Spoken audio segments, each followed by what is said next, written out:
si ya está claro el tema de HTML, vamos a lo jugoso. Vamos al CSS. Bien, ¿cómo podemos trabajar con nuestro equipo? Todo clases. Hala, y con esto ya habéis hecho el 90% del trabajo. Intentemos diferenciar de las IDs, o sea, la ID, donde tendríamos una referencia única que nosotros utilizaríamos con JavaScript para capturar cada uno de los elementos, y luego tengamos las clases donde nosotros vamos definiendo los estilos. Si hacemos esa separación, no debería haber ningún conflicto dentro del equipo. Claro, si tenemos que añadir clases, llega un momento en que cada uno le da el nombre que cree conveniente, y eso es un problema, porque habrá gente que es más original y otra gente pues, que no la es. Entonces, las tres formas o las tres nomenclaturas más populares es CSS orientado a objetos, donde bueno, crea una especie de caparazón, donde vas añadiendo como modificaciones.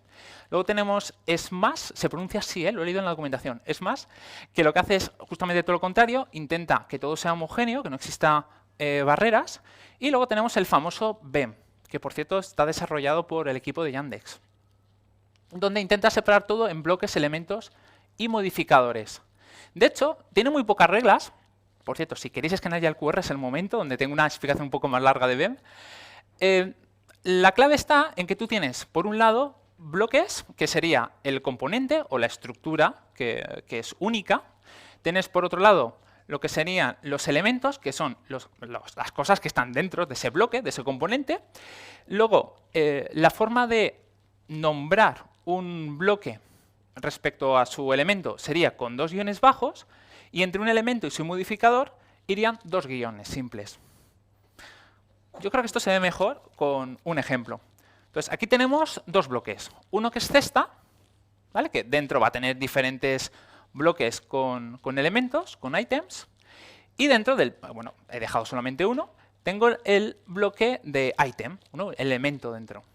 Y claro, ¿qué hay aquí? Pues tenemos el elemento de nombre y el elemento de precio. Y como veis, tengo item, guión bajo, nombre, item, guión bajo, precio. Y solamente viendo las clases se puede intuir qué hay dentro de cada uno. No me haría falta llenar, como veis aquí, cada uno de los comentarios. Yo sé dónde empieza y acaba. De hecho, muchas veces cuando yo hago HTML, directamente pongo clases que son innecesarias, simplemente para que la persona que lo va a leer entienda, ¿no? ¿Qué espero que haya ahí? ¿O por qué lo he puesto? ¿Cuál era mi intención? Si yo quiero crear un modificador, ahora vamos a ese concepto, ¿no? Si yo tengo un botón donde todo mi sitio web tiene el mismo diseño, pues tiene un borde, el fondo es transparente, el texto tiene un color determinado, pero es que resulta que hay un botón, el de comprar, que es verde. Entonces, ¿qué hacemos? ¿Volvemos a repetir todo el contenido? No hace falta. Vuelvo a utilizar la clase de botón y añado una segunda, que por cierto, en el orden de la cascada debería estar debajo para que sobreescribiera, donde yo le pongo guión verde. Y solamente modifico aquí, pues tal vez el color del borde y el color del propio texto. Y ya está. Y con esto podemos crear todas las modificaciones que creamos necesarias. Muy bien.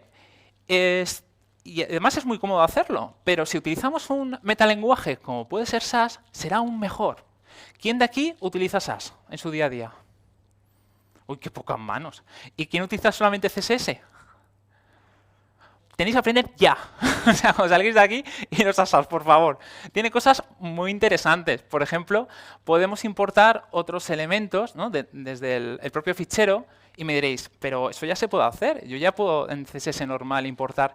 Ya, pero hay una diferencia. Y es que cuando tú importas de otro fichero CSS, ¿no? De CSS a CSS, lo que en realidad estás haciendo es pedirle que lo descargue. Digamos que no es eficiente, porque digamos que se pone como un orden de cola de descarga. Mientras que aquí no. Aquí lo aglutina todo en un solo fichero. Las variables son mucho más sencillas, nos permite tener una jerarquía, ¿no? mucho más clara, nos evitamos, si utilizamos SAS y no SCSS, tener que poner las llaves, el punto y coma del final, podemos utilizar mixes, que son como funciones, podemos tener condicionales y más historias que van muy bien cuando trabajáis en conjunto.